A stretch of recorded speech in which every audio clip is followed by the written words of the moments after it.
Thank you po to the to the Chamber of Cosmetics Industry of the Philippines for inviting me here. Please, Chairman Natan, our Vice President, and everybody. So, tapay natin slide. Yan na. So, ladies and gentlemen, welcome to our presentation titled Mercury in Online Skin Lightening Cosmetics.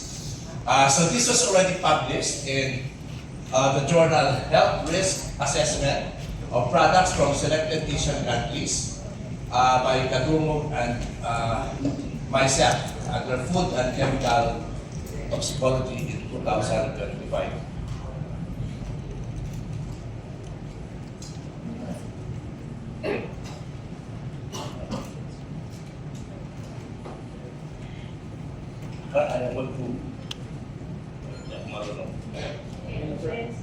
Alright.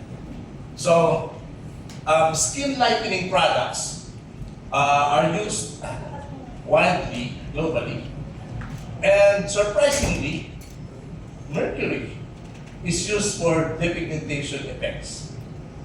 I was actually thinking when we were analyzing the samples, I was thinking that the mercury could be accidental additives or part of, not part of the actives. And then when we analyzed, I was surprised to see that, so pala ang active talaga. But it's not surprising, how people have always been using poisonous substances just for the cause of beauty, People have used belladonna, and I like very much Queen Elizabeth with her red painted face, di ba? Ang ganda. May red dito. Nabubulok na yung kanyang face dito, pero sige pa rin yung ng red. And so to survive until age 70 plus. And there was also a time when people had been using Torada in the 1970s. Torada is radon, a radioactive material, and it produces a glow on the skin. So, people really can use very dangerous substances just to be beautiful. And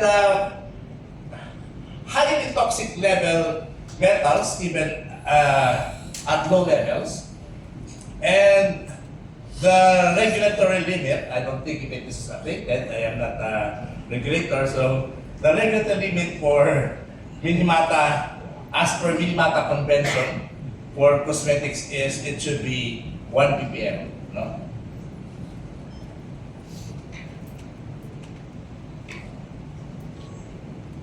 Okay.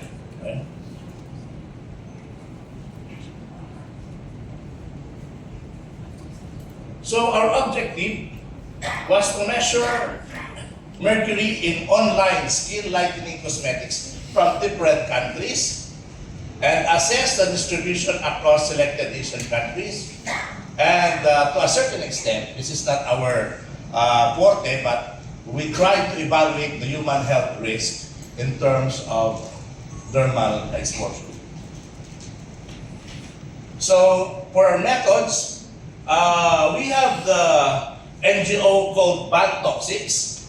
They collected the mercury samples from 7 Asian countries and brought to our laboratory. So it was not our samples, it was the samples of Bad Toxics collected from different countries.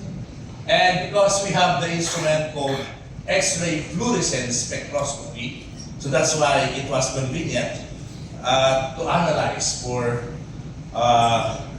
the mercury. Of course, you will see that the standard for use to analyze mercury is the cold vapor technique, no? But XRF, as you will see later, is also expedient in analyzing for mercury in cosmetics. And of course, we tried, as I said, to estimate the health risk by solving for the daily absorbed dose and hazard quotient.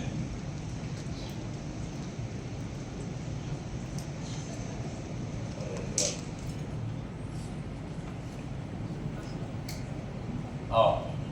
So the samples were taken from Philippines, from India, from Thailand, from Indonesia, from Bangladesh, Nepal, and Bahrain. So all products were purchased from online platforms by the Bantoxins. And so because we were using XRF, so there was no chemical digestion, unlike in the cold vapor technique. So this is the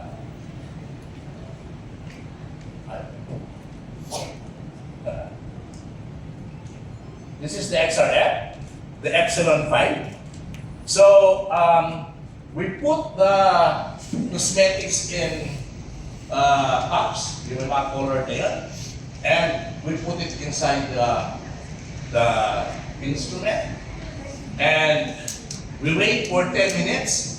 Then all the elements from sodium to uranium will appear in the XRF. So no sample preparation, no dissolution.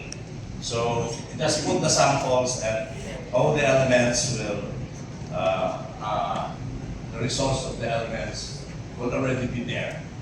So the principle, the principle is very simple, no? So you bombard the sample, sa gitna yung sample atom with an X-ray, so that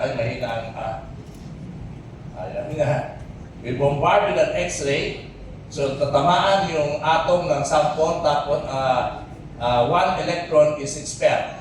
And of course, as in chemistry, the atom cannot be happy with the blank electron in the first energy level. So what happened will be the electrons of the higher energy level will go down to occupy that space, and because there is an energy difference, so this energy will be emitted as X-rays or photons. And each element has a characteristic X-ray that will be able for their determination. So lalabas yung mga peak ng lahat ng elements na nandiyan. So, that is how easy to analyze samples using XRF. At pinapromote ko ito kasi siyempre, Philippine Nuclear. Funding namin. So, how good is it or how it's better than other techniques? So, it's simplified, no? Simplicity of the X-ray spectra. It is non-destructive. You can put the sample and retrieve the sample without loss or damage. So, kung sing-sing ilagay mo, pagtanggal mo, sinsing, walang natapyas, walang nabawas. The material to be analyzed can be in a variety of forms: slurry, solid, liquid, powder, gas. So sample preparation is normally minimal. You just put it in the cups and can analyze a wide range of elements from sodium to uranium simultaneously within a short period of time. And it has a wide dynamic range, so it can analyze from ppm, sometimes ppb level, up to the ppm level. So, the mercury concentrations in the samples, 58.2%, exceeded the 1 ppm limit. And the ranges for these samples can be from 1.8, at least konti lang, to 144,893 ppm. Imagine that. No? Ng tipong pag nagpugas ka ng face, ano na, yung pinagugasan mo, toxic na to wildlife and fishes. 144,000 ppm pa naman.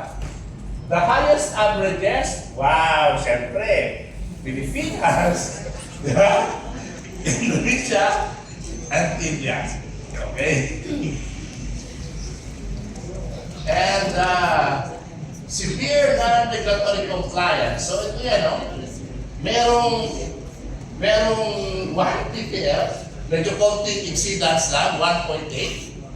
Pero merong thousands of ppm concentrations in the product. Halos ano ba yun? Halos siya rin yung active. Mas marami pa siya sa base. Paano ba yun? Siya na rin yung preservative. No? Oh, diba? Now, so, the distribution of mercury levels, median 8,602. Medyo hindi nice na balita. And the mean positive samples, 11,948 ppm. Of course, may extreme outliers and malayong range kahit outliers malayo may differences of 100,000 ppm detected. So, I don't know if tama na sabihin na widespread contamination confirmed. Maybe baka siya na yung major component at yung phase na yung contamination. Yan.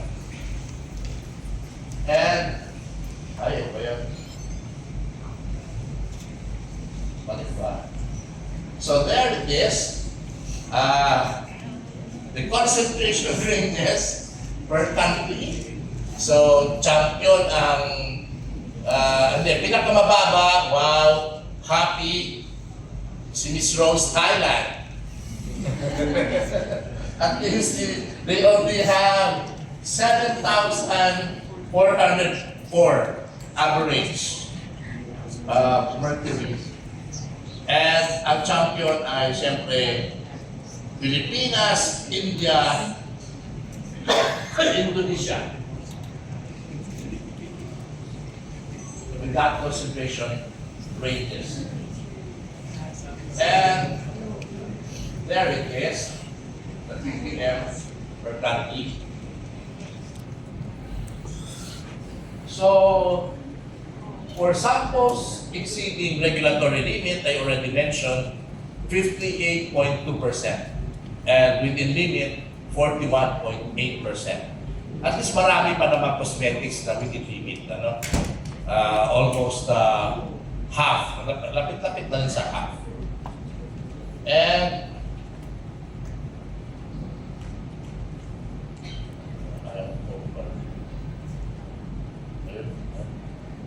so we also computed for the health risk or the hazard quotient, and as a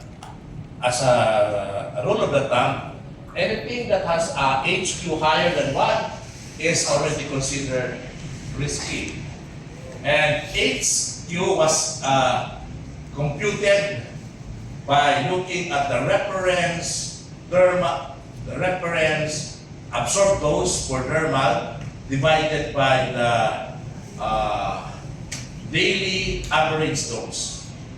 That will be your HQ.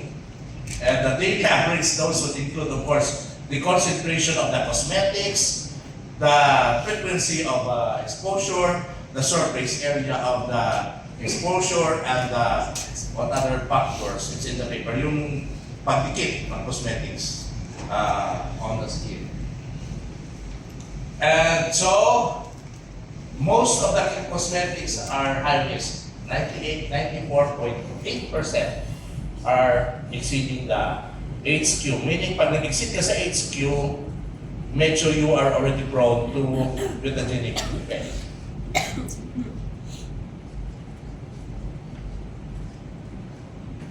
Yeah. Chronic thermal exposure evaluated, and higher absorption increases risk significantly, of course.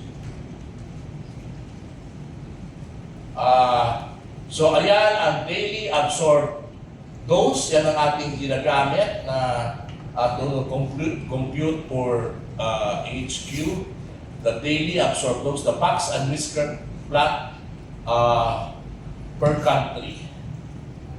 And figure 3, thermal exposure of mercury and lighting contacts that includes the ano yan? Yung outliers. So key findings, pabilis na to. So widespread mercury contamination in online cosmetics, severe health risk for users, regulatory gaps in Asian markets, and online sales increase exposure risk. I think yun lamang po. Before I end, however, conclusion. So, mercury-containing cosmetics remain widely available, exposure exceeds safe and health limits, and there is a strong public health concern identified. Before I end, however, kasi taga-Philippine Nuclear Research Institute ako, and when I was looking at your booth, nakita ko yung dami ng mga cosmetics, so naisip ko mag-advertise, no? So we have our electron beam, and we have our gamma ray. So we can irradiate your cosmetics and even your packaging so that it will decontaminate, even sterilize. Patay ang lahat ng bacteria, lahat ng sa gamma ray and sa electron beam na walang application ng kahit anong chemical, no? And the power of the electron beam and the gamma ray is such that you put already your product in its final packaging form, nakabox na siya, para pag pinila mo, kasama na yung box, maka-penetrate kasi yung gamma ray. Yun lang ako. Salamat.